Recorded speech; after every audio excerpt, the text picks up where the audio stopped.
preparing to address Congress and the nation on Tuesday as he faces a pivotal moment in his presidency.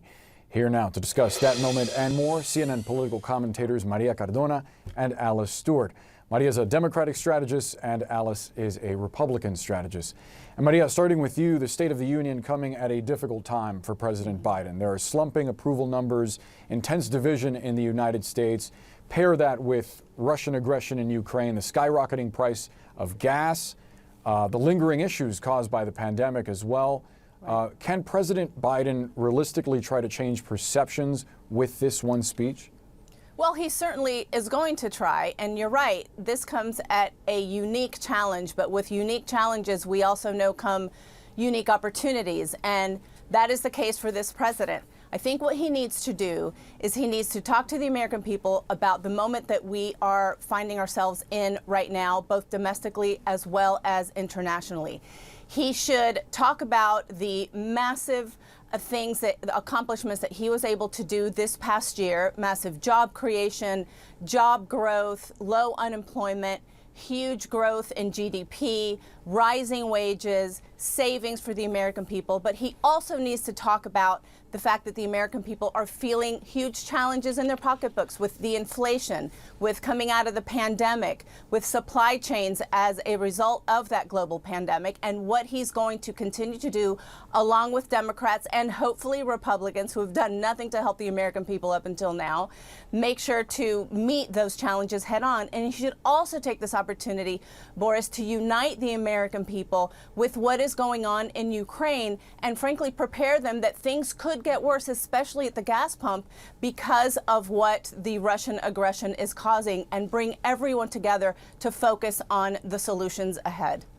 And Alice, how do Republicans thread that needle in trying to keep balance between going into a midterm election year and also appearing unified before a world that is potentially on the precipice of a broader war?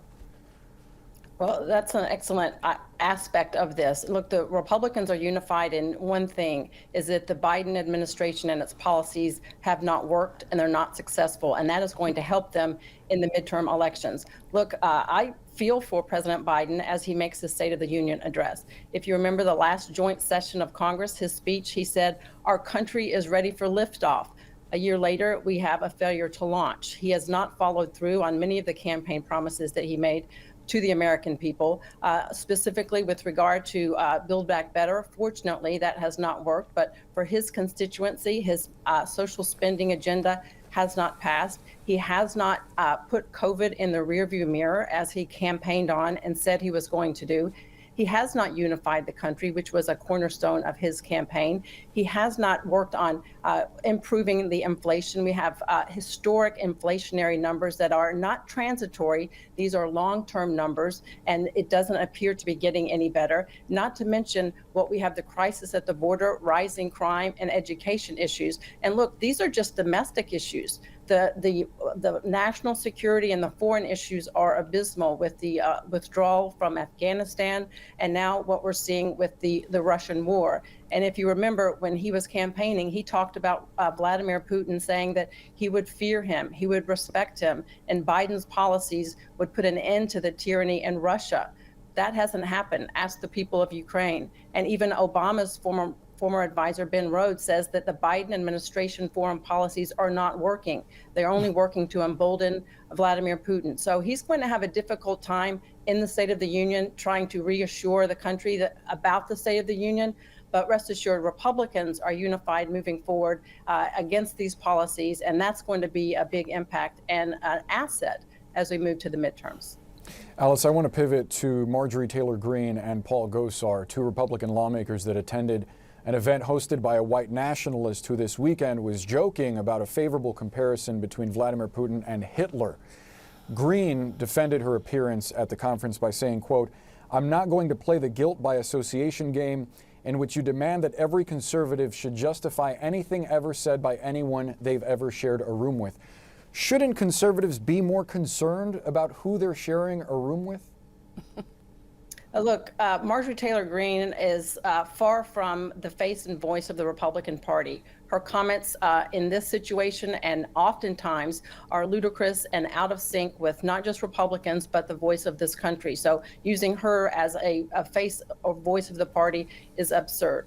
Everyone can look at what's going on with Russia, and everyone can see that Vladimir Putin is a dictator. He certainly has bigger plans ahead, and what we need to do is not focus on outlying voices of any party and work on the foreign policy experts and what we can do to stop him. And I think imposing sanctions sooner would have been better and now more fierce, but certainly unifying with our NATO allies and showing a united front against Vladimir Putin is where the attention and direction of this country needs to be.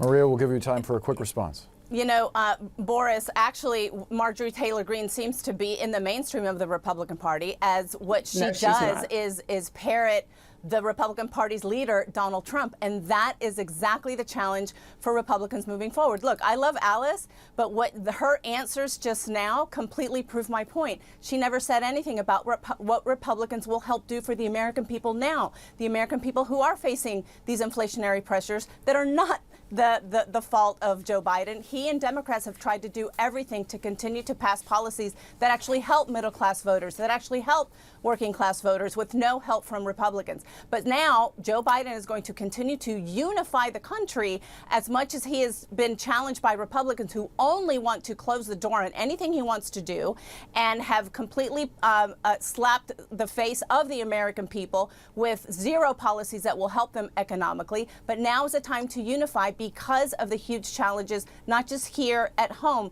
but abroad. And we need to focus on unity as a country to show people like Vladimir Putin that his aggression against democracy will not stand, even though the last person who was in the White House did nothing but coddle him and tell him that he was his best friend and he understands him. And even today, you have that same leader, Donald Trump, giving Vladimir Putin kudos and telling him that he's brilliant. That is what we do not want in a party. That is what we do not want in a leader. And that's what Republicans are offering. Maria Cardona, Alice Stewart, always appreciate a healthy debate between the two of you. Unfortunately, that's all the time we have, but I'm sure we'll get to do it again very soon. Thank you, ladies. Gracias, appreciate your time. Boris. Thanks, Boris. Of course.